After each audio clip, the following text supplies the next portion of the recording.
കഥകൾ വളരെ ഇഷ്ടമാണല്ലേ? ആ, ബിന്ദുവിന് ഞാനൊരു സമ്മാനം കൊണ്ടുവന്നിട്ടുണ്ട്. എന്താണെന്ന് പറയാമോ? വാങ്ങിക്കൂ. ആ, അകത്തേക്ക് കൊണ്ടുവേണ്ട, ഇവിടെ വെച്ചാൽ തുറന്നു നോക്കൂ. തുറന്നു നോക്കൂ. തുറക്കൂ.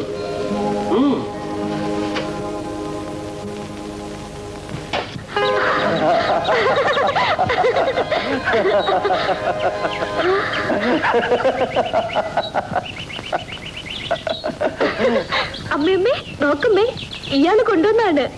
വിനോദിന്റെ സമ്മാനം കൊള്ളാമല്ലോ. ചിത്രശലഭത്തെ പിടിക്കാൻ ശ്രമിച്ചു, രണ്ടെണ്ണത്തെ കിട്ടി.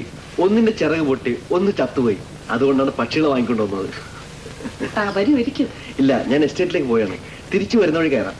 ബിന്ദു, ഞാൻ പോകുന്നു.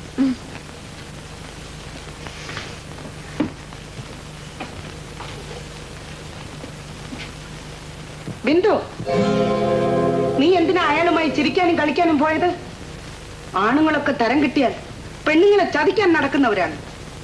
നീ ഇനി കൊച്ചുകുട്ടിയാണ്, കോളേജിൽ പഠിക്കുന്ന പെണ്ണല്ലേ. ഇതൊക്കെ ഞാൻ പറഞ്ഞു വേണം നീ മനസ്സിലാക്കാൻ.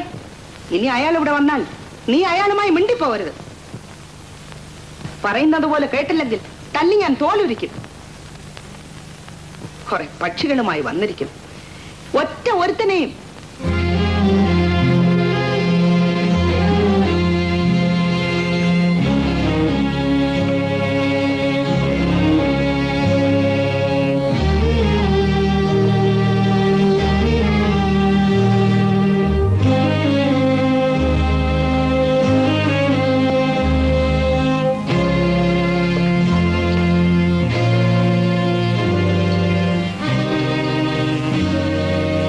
എല്ലാ പുരുഷന്മാരും നിങ്ങൾ ഉദ്ദേശിക്കുന്ന പോലെയല്ല. ഞാൻ ബിന്ദുവിനെ സ്നേഹിക്കുന്നു. നിങ്ങൾക്ക് ഇഷ്ടമാണെങ്കിൽ ഇവളെ എനിക്ക് വിവാഹം കഴിച്ചു തരണം.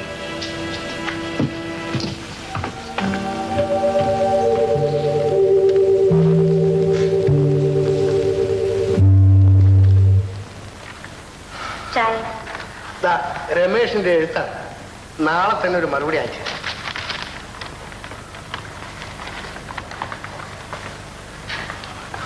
അച്ഛാ, എന്താ? അച്ഛൻ ടൈഗർ വാലി എസ്റ്റേറ്റിന്റെ ഉടമസ്ഥ മിസ്സിസ് വിമല അച്ഛൻ അറിയുമോ? കേട്ടിട്ടുണ്ട്. എന്താ, അവർ എസ്റ്റേറ്റ് വിൽക്കാൻ പോകുന്നു? അല്ല, അച്ഛനും അമ്മയും കൂടെ അവിടം വരെ ഒന്ന് പോണം. ഞങ്ങൾ എന്തിനാ അവിടെ പോണം? നീ കാര്യം എന്താണെന്ന് പറ. അവർക്ക് ഒരു മകളുണ്ട് അച്ഛാ. അതെ, അതിന് ഞാൻ എന്ത് വേണം? നല്ല പെൺകുട്ടിയാണ് അച്ഛാ. കാര്യം എന്താണെന്ന് വെച്ചാൽ നേരെ ചൊവ്വെ തുറന്നു പറ. ആ കുട്ടിയെ എനിക്ക് വിവാഹം കഴിച്ചാൽ കൊള്ളാവുന്നുണ്ട്.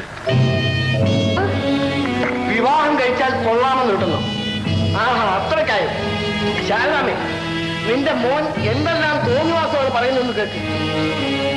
അതെ, നിന്റെ വിവാഹം നീ മാത്രം തീരുമാനിച്ചാൽ മതി, ഞങ്ങൾ ആരും അറിയണം. എല്ലാവരും അറിയാൻ വേണ്ടിയാണ് പറഞ്ഞത്. കേൾക്കണേ, കേൾക്ക്. നിന്റെ മോനാണ് പറയുന്നത്.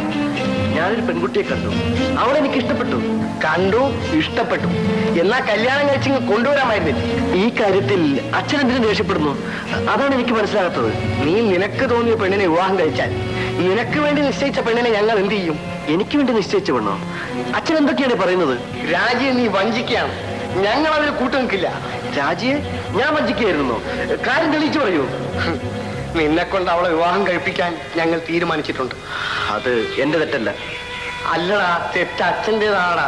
കൊള്ളാവുന്ന ഒരു കുടുംബത്തിൽ നിന്ന് നിനക്ക് വിവാഹം ആലോചിച്ചില്ലേ? രാജിയെ ഭാര്യയായി കരുതാൻ എനിക്ക് കഴിയില്ല അച്ഛാ. അവൾക്ക് എന്താടാ ഒരു കുറവ്? കാണാൻ കൊള്ളില്ലേ? പഠിപ്പില്ലേ? കുടുംബസ്ഥിതിയില്ലേ? പണമില്ലേ? എല്ലാം ഉണ്ട്. പക്ഷേ രാജിയെ എനിക്ക് വിവാഹം കഴിക്കാൻ കഴിയില്ല അച്ഛാ. എന്ത് പറഞ്ഞടാ? എന്ത് പറഞ്ഞു? അടിച്ച് നിന്റെ കരളക്കുറ്റി ഞാൻ തിരിച്ചു കളയും. എന്തായത്? കാര്യം പറഞ്ഞാ പോരെ, അവന് മനസ്സിലാവില്ലേ? അതേടി, നിന്റെ മോനല്ലേ, നീ കാര്യം പറഞ്ഞ് മനസ്സിലാക്കി കൊടു. ഞാൻ പറയുന്നത് പോലെ കേട്ടില്ലെങ്കിൽ അമ്മയും മകനെയും ഞാൻ കൊന്നുകളയും. മാനവും മര്യാദയുള്ള കൊള്ളാവുന്ന ഒരു കുടുംബത്തിൽ നിന്ന് അവനെ വിവാഹം ആലോചിച്ചപ്പോൾ അവൻ എവിടെയോ പോയി ഒരു പെൺകുട്ടിയെ കണ്ടുപിടിച്ച് വന്നിരിക്കുക. കുടുംബത്തിൽ പറഞ്ഞ ആരെങ്കിലും ഇത് ചെയ്യുവടാ? നിനക്ക് ഇഷ്ടമുള്ള ഒരു വിവാഹം കഴിക്കാൻ എന്റെ അനുവാദം ചോദിക്കേണ്ട ആവശ്യമില്ല. ചോദിക്കേണ്ടത് എന്റെ കടമ. അച്ഛൻ അനുവദിച്ചില്ലെങ്കിൽ എനിക്ക് അച്ഛനെ ധിക്കരിക്കേണ്ടി വരും. ആടാ, നീ എന്നോട് തന്നെ തീർന്നതാ. മക്കളില്ലാഞ്ഞിട്ട് നേർച്ച നോട്ടിട്ടാണ് നീ ഉണ്ടായത്. നിന്നെ ഞാൻ വളർത്തി പഠിപ്പിച്ചു. ഇന്ന് നിനക്ക് സ്വന്തം കാലിൽ നിൽക്കാനുള്ള കഴിവുണ്ട്. ഈ അച്ഛന്റെ ആവശ്യം ഇന്ന് നിനക്കില്ല. പോ, നിന്റെ ഇഷ്ടം പോലെ നീ ചെയ്യും. പോടാ, പോ. മോനെ, നീ അച്ഛനെ വിഷമിപ്പിക്കരുത്. അച്ഛൻ പറയുന്നത് നീ അനുസരിക്കണം. രാജിക്ക് നിന്നെ ഇഷ്ടമാണ്. നീ അവിടെ ഭാവി നശിപ്പിക്കരുത്. നീ ഈ വിവാഹത്തിന് സമ്മതിക്കണം. രാജിയെ കുറിച്ച് ഞാനങ്ങനെ ചിന്തിച്ചിട്ട് പോലുമില്ല അമ്മേ.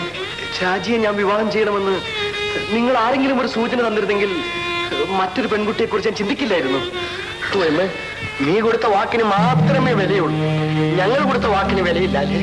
വാക്ക് കൊടുത്തുകൊണ്ട് മാത്രമല്ല അച്ഛാ, എനിക്ക് അവളെ ഇഷ്ടമാണ്. എടാ, ഞാനൊന്ന് പറയാം. ഞാൻ നിന്റെ അച്ഛനാണെങ്കിൽ രാജിയെ കൊണ്ടല്ലാതെ നിന്നെ വിവാഹം കഴിപ്പിക്കില്ല. മറിച്ചാണ് സംഭവിക്കുന്നെങ്കിൽ ഇങ്ങനെയൊരു അച്ഛനില്ലെന്ന് നീ കരുതിക്കും. രാജശേഖരനോ? ഇരിക്കൂ. അധികം സ്നേഹവും വാത്സല്യവും ആരോട് കാണിച്ചാലും അപകടമാണ്. അത് മക്കളായാലും ശരി, വേറെ ആരായാലും ശരി. ആരുടെ കാര്യമാണ് പറയുന്നത്? എന്റെ മോന്റെ കാര്യം തന്നെ. വിനോദ് എന്ത് ചെയ്തു? അവൻ ചെയ്യുന്നതൊക്കെ പറയാതിരിക്കുന്നതാണ് നല്ലത്. അവൻ ചെറുപ്പമല്ലേ? അവന്റെ പ്രായത്തിൽ ഞാനും താനും വിവാഹിതരായി, കുടുംബമായി, ഉത്തരവാദിത്വമുള്ളവരായി. അവനെ കൊണ്ട് നമുക്ക് വിവാഹം കഴിപ്പിക്കാം. അതാണ് വേണ്ടത്. അത് പറയാനാണ് ഞാൻ വന്നത്. അവനും രാജിയുമായിട്ടുള്ള വിവാഹം ഉടൻ നടത്തണം. ഇത്ര തിടുക്കത്തിൽ വിനോദിനെ കൊണ്ട് വിവാഹം കഴിപ്പിക്കാൻ മാത്രം അവൻ എന്ത് ചെയ്തു? അവൻ ഒരു പെണ്ണുമായി അടുപ്പത്തിലാണ്.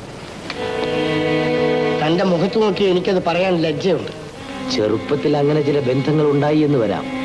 നമ്മളത് അറിഞ്ഞതായി നടിക്കരുത്. ഇത് അങ്ങനത്തെ ബന്ധമല്ല. അവളെ വിവാഹം ചെയ്യുമെന്നാണ് അവൻ പറയുന്നത്. അവനെങ്ങനെ വിട്ടാൽ പറ്റില്ല. രാജിയുമായിട്ടുള്ള വിവാഹം നമുക്ക് ഉടനെ നടത്തണം. ഞാൻ വിനോദുമായി ഒന്ന് സംസാരിക്കട്ടെ.